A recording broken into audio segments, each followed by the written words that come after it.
À Grenoble, comme un peu partout en France, personnel et direction des EHPAD manifestaient aujourd'hui. Rejoints par des proches de personnes âgées, ils réclament plus de moyens. Pendant que certains finissent leur vie, d'autres la commencent. L'université Grenoble-Alpes accueillait ce mardi la journée du lycéen avec une question: comment ça marche le Parcoursup? Et puis c'est un exercice inédit auquel se livrent ces jours-ci les sapeurs-pompiers du Grimpe, un exercice de sauvetage depuis la Tour Perret, la plus vieille dame du parc Paul Mistral de Grenoble. Bonsoir à tous, ravi de vous retrouver dans ce JT du mardi 30 janvier 2018. Toutes les heures à partir de 18h, c'est 10 minutes pour faire le tour de l'actualité du Grand Grenoble. C'est pas drôle tous les jours de vieillir. Il existe 6 900 EHPAD en France qui hébergent 728 000 aînés. Personnels et encadrants des établissements hospitaliers pour personnes âgées dépendantes étaient dans la rue ce mardi pour protester contre le manque de moyens humains et personnels et ont dénoncé les risques pour leurs pensionnaires.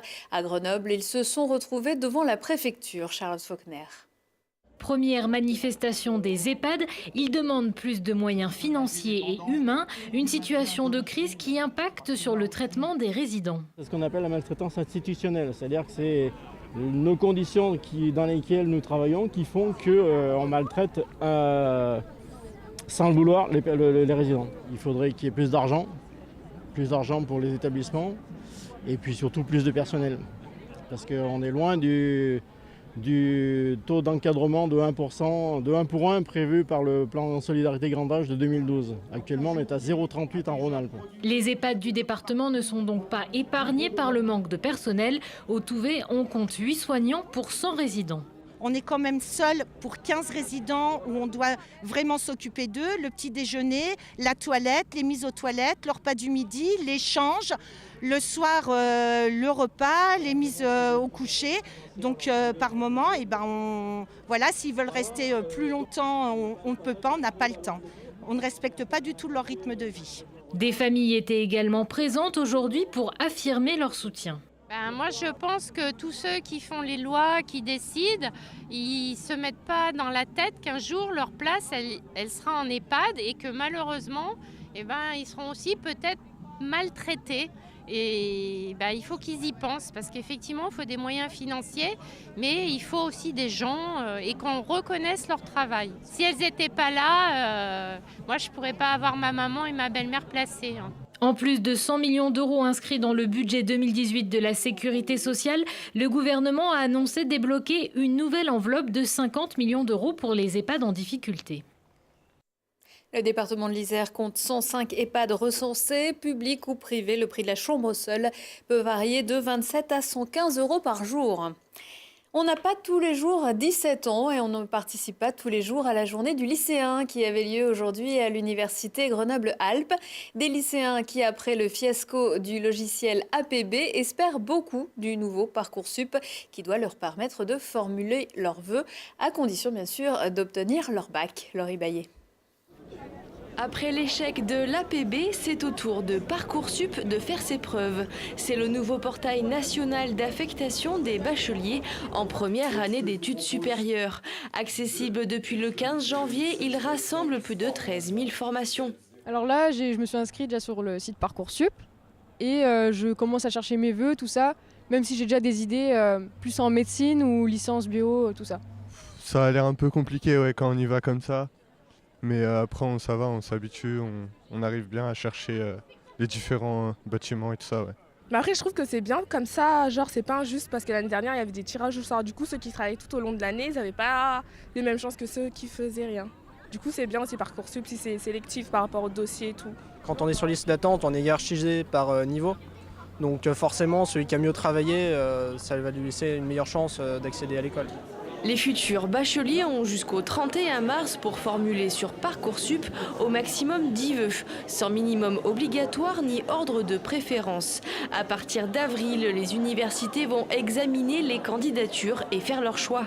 Une rentrée un petit peu différente des précédentes, puisque finalement on va avoir ce qu'on appelle le plan étudiant, et qui est en fait l'idée d'orienter le mieux possible sans sélectionner. La sélection, si vous voulez, c'est d'une certaine façon effectivement un gros mot dans ce contexte-là, dans le contexte de l'entrée à l'université.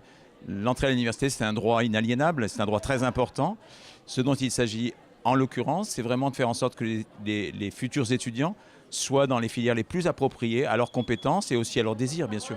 L'université Grenoble-Alpes, c'est 45 000 étudiants et 4 domaines de formation. L'art et les lettres, le droit et l'économie, les sciences humaines et sociales et la santé. Et pour accueillir tous les étudiants de première année de STAPS, l'université Grenoble-Alpes propose depuis plusieurs années déjà la pédagogie inversée grâce à un travail sur les ressources numériques. Alors qu'il est question de réhabiliter la Tour Perret, les sapeurs-pompiers de l'Isère du groupe Risque en milieu périlleux, le Grimpe, ont choisi l'édifice monumental de béton armé comme terrain de jeu pour leur exercice de la semaine. Une première. Et c'est aux côtés de notre journaliste tout-terrain Julie Ségala que ces chevaliers du ciel sont partis à la conquête de la vieille dame du parc Paul Mistral. La vue de la Tour Perret est imprenable, mais les pompiers du Grimpe ne pourront pas en profiter. Au programme ce matin, entraînement en conditions réelles. Un ouvrier a chuté au niveau de la pointe, il faut l'évacuer au plus vite. Une opération périlleuse à plus de 80 mètres de hauteur. On aura un secteur haut qui s'effectuera notamment par la partie extérieure, donc avec au moyen d'un brancard en partie horizontale, donc sur environ 25 mètres.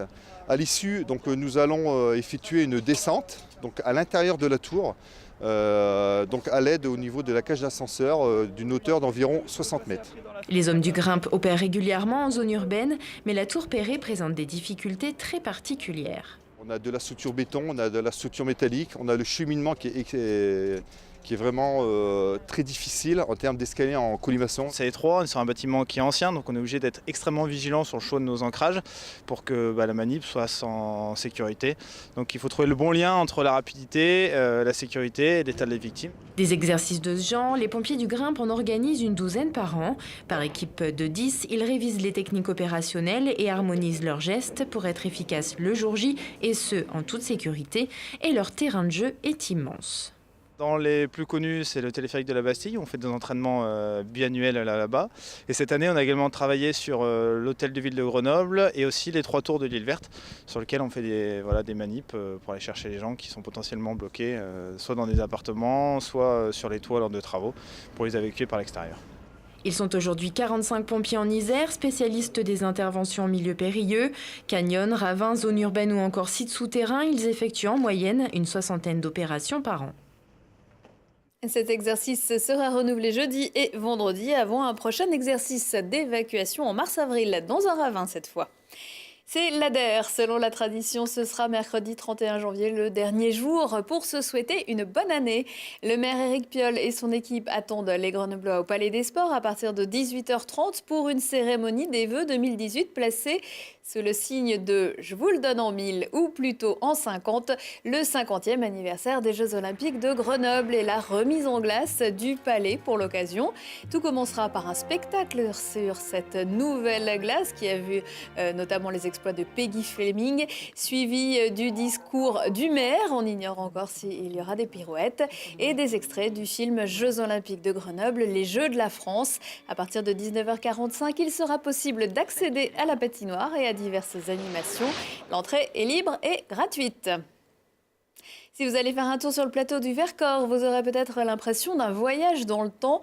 Depuis dimanche et jusqu'à demain, le 64e rallye Neige et Glace prend ses quartiers d'hiver autour de Villard-de-Lans après une dizaine d'années passées dans le Doubs et le Jura. C'est ainsi qu'on a pu voir les vieilles berlines au col de Menet, dans les gorges de la Bourne ou sur le circuit du Trophée Andros qui faisait étape le week-end dernier à Lançon-Vercors. Mercredi, dernière étape, 280 km entre Villard-de-Lans et Serre-Chevalier. Le week-end dernier, je vous le disais, sur le circuit des Monts de Lens, le trophée Andros a aussi fait le plein. Il faut dire que toutes les conditions étaient réunies pour un super show, avec notamment la neige tombée vendredi. Même si les Grenoblois et les Lyonnais étaient majoritaires, d'autres fans de sport automobile étaient venus de plus loin encore, à l'image du chanteur Claudio Capello, qui a même pu tester une voiture électrique. Un rallye où l'on retrouvait d'autres noms connus du monde automobile, comme Vincent Beltoise, neveu de Jean-Pierre, Sacha Prost, fils d'Alain, Aurélien Panis, fils d'Olivier, et Margot Lafitte, fille de Jacques. L'ultime épreuve du trophée Andros, ce sera le 3 février à Superbès. À 19h15, 20h15 et 23h15, si on parlait. Aujourd'hui, avec Ophélie David, Thibault Leduc va affûter ses quarts avant les JO de Corée, réviser la Déclaration universelle des droits de l'homme, ça peut pas faire de mal, et découvrir la nouvelle voix solitaire d'un artiste protéiforme présent sur la cuvée grenobloise 2018. Prochain rendez-vous avec l'actu dans 1 heure et en replay sur télégrenoble.net. Très belle soirée à tous.